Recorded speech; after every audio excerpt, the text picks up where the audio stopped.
the State of the State. Governor Snyder laying out the achievements over his first 3 years in office and talking about what's ahead for 2014. We have team coverage from Lansing. Rick Albin is the only reporter who went one-on-one with the governor tonight. You'll hear that interview. Joe LaFurgey is getting reaction from your lawmakers. First, though, more on what the governor said in his address, starting with what he thinks lawmakers should be doing with the nearly $1 billion budget surplus. It's not about a government that simply says, let's spend everything. And it's not about a government that simply says, let's do a tax cut for everything. It's not about politics. It's about being a family and being smart. I believe, though, when I've looked at that list, there's going to be an opportunity for some tax relief. And I'm not suggesting this for every corner of Michigan, but I think it would be appropriate to look at a pilot for low-performing schools about can we support them to look at year-round school, to help give those kids every chance to be successful. If I say the words Dow, Meyer, and Masco, we think those are Michigan, right? Every one of those three companies was created by an immigrant. We need to encourage immigration in our state. I'm going to sign an executive order creating the Michigan Office for New Americans to be a coordinating resource to say, let's welcome these individuals. I ask you to take up the issue of doing a resolution asking the United States government to include in the United States Constitution an amendment to say they have to balance their budget.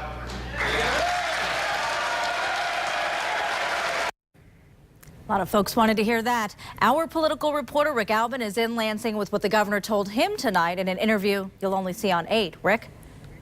You know, I've covered 16 or so of these State of the State messages, and the reaction could almost be written in advance. Joe LaFurgey will have more of that coming up in a moment. But just 10 minutes before he walked into a joint session, we walked into the governor's private office in the Capitol to talk to him about what he hoped people in Michigan would hear as he spoke and how this speech could play into this year's election.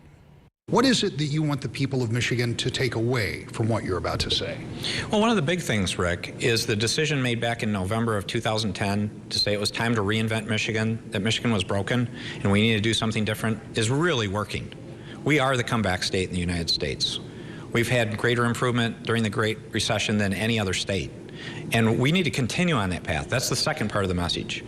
Let's celebrate what we've gotten done, but there's more work to be done. There's more ways to help people to be successful, to continue to grow Michigan. I know you haven't announced that you're going to run for re-election, but I have said a number of times as an observer, I believe that you're going to. How much of what you're going to say tonight could play into decision 2014? Well, any of it could play, but what I would say is I'm proud of my record. And I'm willing to run on my record in terms of saying you should evaluate me. Did I do what I said I was going to do, and is Michigan the comeback state? I've done both, I believe, and we're just going to keep it up. Willing to run on my record as he moves one step closer to making it official. Somebody who's already made it official is former Congressman Mark Schauer. He is the Democratic candidate for governor, and he has a very different view of the last 3 years.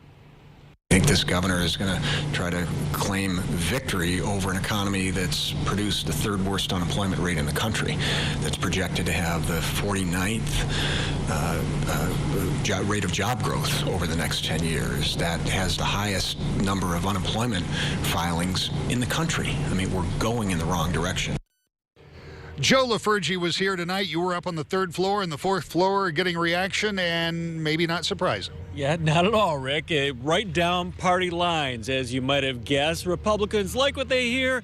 Democrats, well, not so much. I have no reason to believe that what the governor has laid out tonight are things that he is going to accomplish or even wants to accomplish, because sometimes he's handed his agenda by special interests or the right-wing legislators that are a part of the party he's had such a hard time leading this last few years. There are things that I would love to have heard, more investment that actually goes into classrooms, that affects kids' lives, invests in actual education, not just in paying down retirement funds. I'm curious on the specifics as far as the how the surplus will be allocated. I have a strong interest in transportation funding, so I'm sure the governor did suggest that some of that surplus would go there, and I'm curious as to the manner of tax relief that he talked about. I think he laid out a compelling case that we're not going to be complacent, and when he took office 3 years ago, where Michigan was, and that it's only up from there. Now, one thing that will likely, what they all agreed on tonight, it will likely be the subject of some interesting debate in the future in this coming year, is what to do with that nearly $1 billion surplus over from last year's budget. Back to you. All right, Joe, thank you. Tonight, the governor highlighted a Grand Rapids preschooler to tout the success of the Great Start Readiness Program.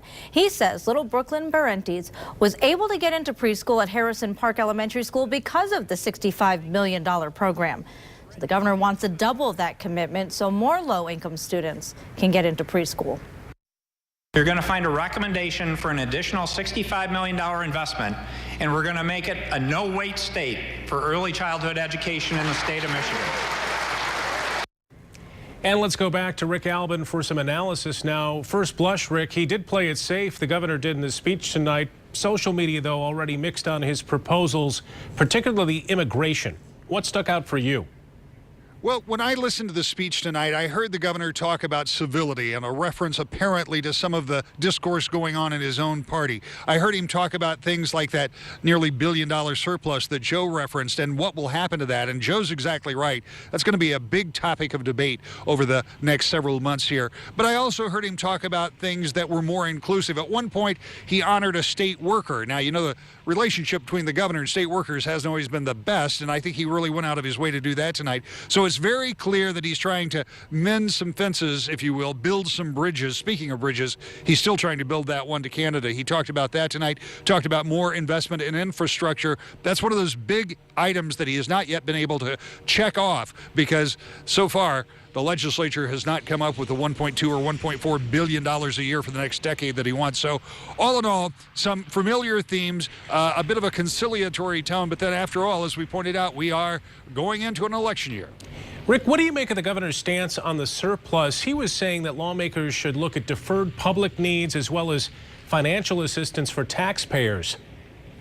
Well, read deferred public needs as that infrastructure investment that I talked about. He's very serious about wanting to put more money back into roads, MDOT, and any number of infrastructure projects, but he's not going to get all that $1 billion for that. That's almost assured. He also talked about wanting to give some money back to some areas, to some people. We don't know exactly who he has in mind, but we talked about this earlier, Brian. When you've got that kind of money in an environment like this, and it's not just Michigan, it's anywhere there are politicians, there are 148 members of the House and Senate, and I can promise you there are 148 different ideas on how to spend that $1 billion.